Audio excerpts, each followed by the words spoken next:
Bonjour à toutes, bonjour à tous, bienvenue sur 8 Mont Blanc. Comme chaque soir, je vous retrouve avec plaisir pour un nouveau journal.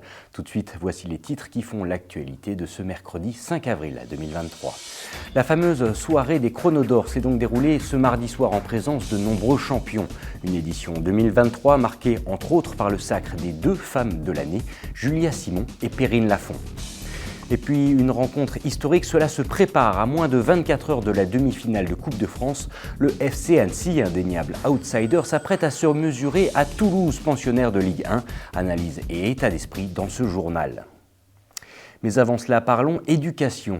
Une délégation du syndicat SNUIPP, FSU, majoritaire dans le monde de l'éducation, était cet après-midi devant le siège de la direction départementale des services de l'éducation.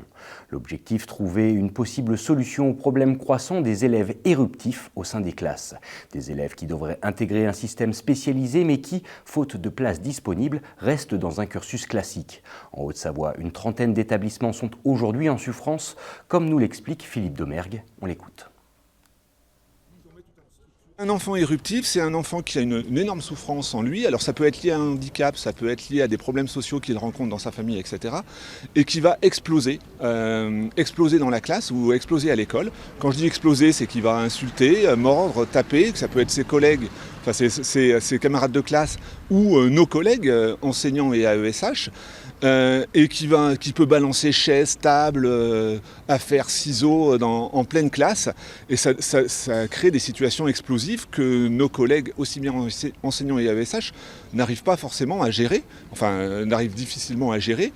Et du coup, on a des enseignants et des personnels qui sont en congé maladie, et quand on s'adresse à l'institution, quelque part, les réponses que l'on a n'en sont pas. On nous dit, faudrait peut-être faire comme ça. On nous donne des recettes pédagogiques, si vous voulez, mais ces recettes pédagogiques, c'est pour gérer des enfants difficiles. Mais gérer les enfants difficiles, c'est notre métier. Là, on parle d'un autre cadre. On est totalement au-delà d'un enfant difficile. On est un enfant qui a des troubles comportementaux et où, quelque part, on n'est pas du personnel médical et on n'a pas de personnel médical. En bref, le mystère reste pour le moment entier dans la commune de Bouèges, en Haute-Savoie.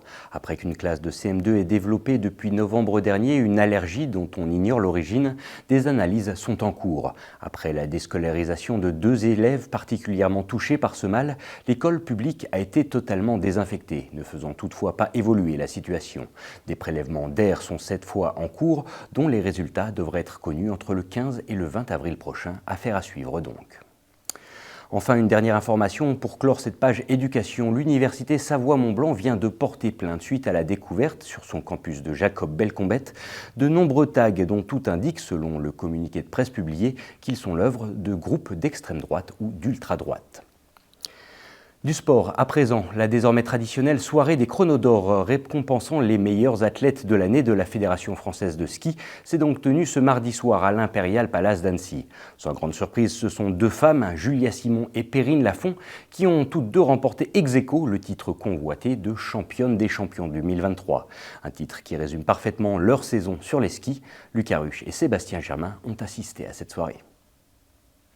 À la fin de l'hiver, les meilleurs skieurs français se retrouvent à Annecy pour se disputer les Chronos d'Or. Et le titre tant convoité de champion des champions a cette année été attribué à Perrine Lafont, qui l'emporte ex aequo avec la biathlète Julia Simon.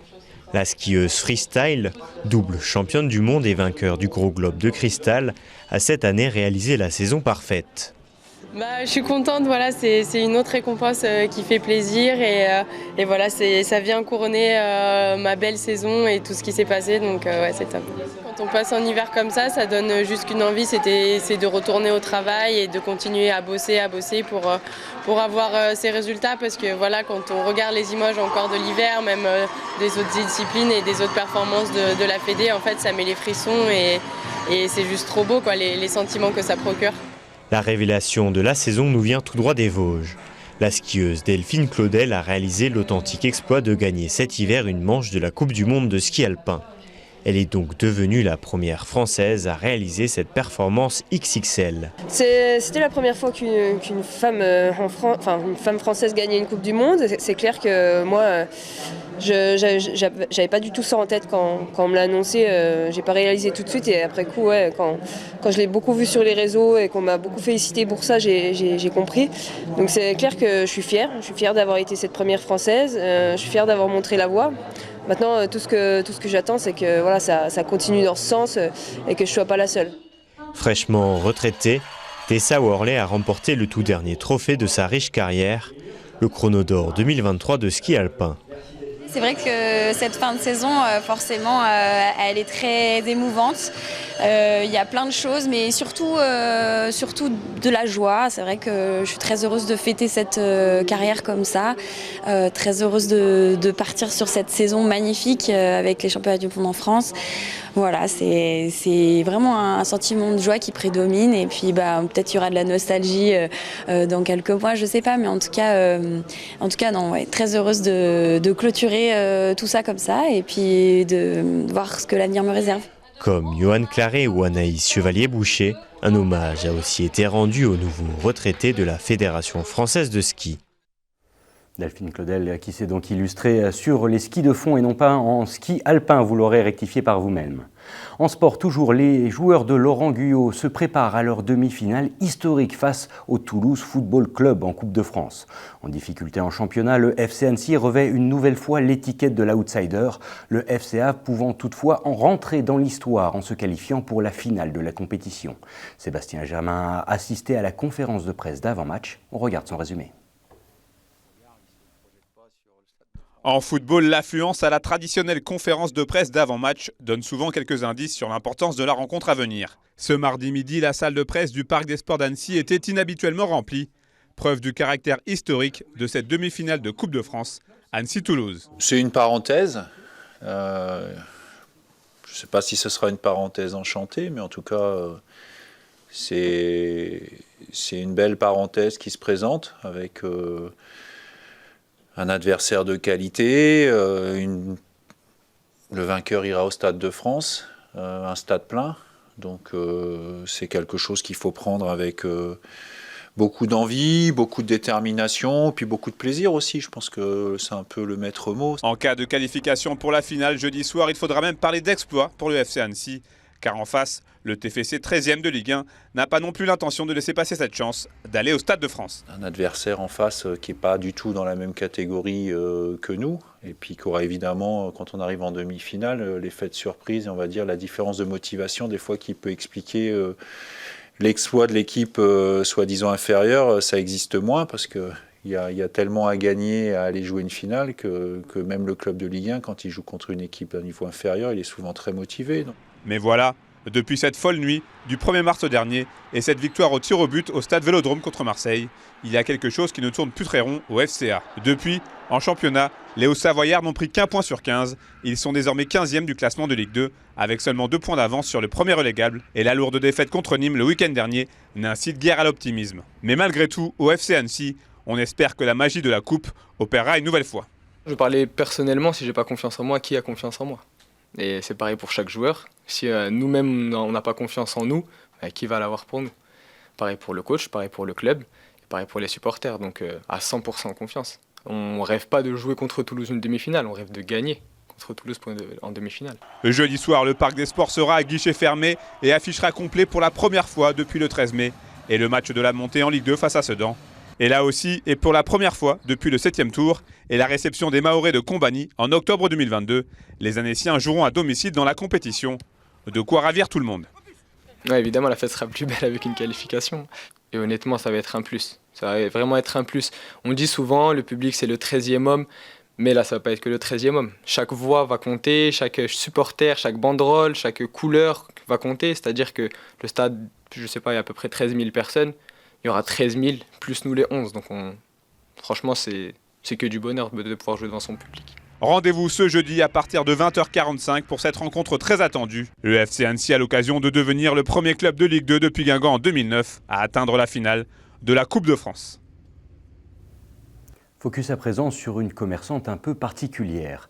Munie de son fer à repasser, elle sillonne depuis le mois d'octobre dernier le pays de l'Albanais dans son camping-car pour proposer ses services. Sophie Robergeau a en effet choisi une reconversion professionnelle assez inédite. Manon Toiti est allée à sa rencontre à Rumilly. On regarde son reportage. Un camping-car dans lequel on repasse votre linge. Sophie est commerçante ambulante, elle propose ses services dans le secteur de Rumilly depuis octobre dernier. Nourrice de métier, elle a dû se reconvertir pour des raisons de santé et c'est tout naturellement que le repassage est arrivé sur la table. Mon mari m'a donné l'idée en fait de ce concept parce qu'on l'avait déjà vu dans d'autres régions et en fait il m'a dit tiens, pourquoi on ferait pas ça sur la Haute-Savoie, un camping-car aménagé pour repasser. Parce que ça fait 30 ans que je repasse tous les jours pour mes enfants. Ça me motive et puis je vois pas le temps passer quand je repasse. Plus j'en ai, plus je suis contente. Ça me passe mes journées et j'aime repasser, donc ça me dérange vraiment pas. Installée sur des parkings de supermarchés ou devant les mairies dans l'Albanais, Sophie a tous les jours un nouveau bureau. Mais ce mode de travail nomade peut aussi avoir des désavantages. On ne sait pas si on va avoir beaucoup de clients dans la journée. Donc il faut être toujours disponible, toujours là et attendre le client en fait. Ça c'est vraiment un des inconvénients ? C'est des inconvénients parce qu'on ne sait jamais du jour au lendemain si on va avoir du monde ou pas. Après c'est toujours un peu le stress de ça. En quelques mois, sa clientèle est déjà fidélisée. Elle revoit chaque semaine des habitués comme ce monsieur. Bon alors je vous dois combien ? Alors 10 € s'il vous plaît. 10 €. Merci beaucoup. Merci. Il travaille à côté de son emplacement et lui dépose tous les mercredis ses chemises. Je trouve ça super pratique. C'est les gens qui se déplacent sur notre parking pour installer, pour faire le service. Et donc pour nous, c'est très intéressant d'avoir ce service-là à proximité de notre entreprise. Pour nous, c'est un service qui a été créé quelque part. Parce qu'avant, on ne le faisait pas, on faisait pas comme ça. Mais ça nous change la vie personnelle. Oui, c'est bien, ça fait toujours ça de moins à faire. Avec en moyenne 15 kilos de linge par jour, Sophie a du pain sur la planche. Elle parvient à faire tourner son commerce, mais pour l'instant, impossible de se sortir un salaire. Elle compte sur sa flexibilité et sa relation de confiance avec ses clients pour pérenniser son activité. Et nous arrivons au terme de ce journal. On se quitte en musique avec quelques notes des Allobroges, jouées par la garde républicaine qui s'est exceptionnellement déplacée au Grand Bornand le week-end dernier. Un moment particulier chargé d'émotions afin de rendre hommage aux résistants du plateau des Glières pendant la Seconde Guerre mondiale. On remercie d'ailleurs l'orchestre d'harmonie du Grand Bornand pour ces images. Tout de suite, ne ratez pas la météo de Thierry Paulme, qui sera suivi de l'aparté de la rédac. Au programme de ce mercredi, les dessous de l'émission Safart réalisée par les étudiants de l'INSEC de Chambéry. Pour en parler, Victoria Lopez reçoit Louis Datt, moniteur de ski et étudiant en marketing. Quant à moi, je vous retrouve demain pour un nouveau journal. Et d'ici là, bonne soirée avec nos programmes.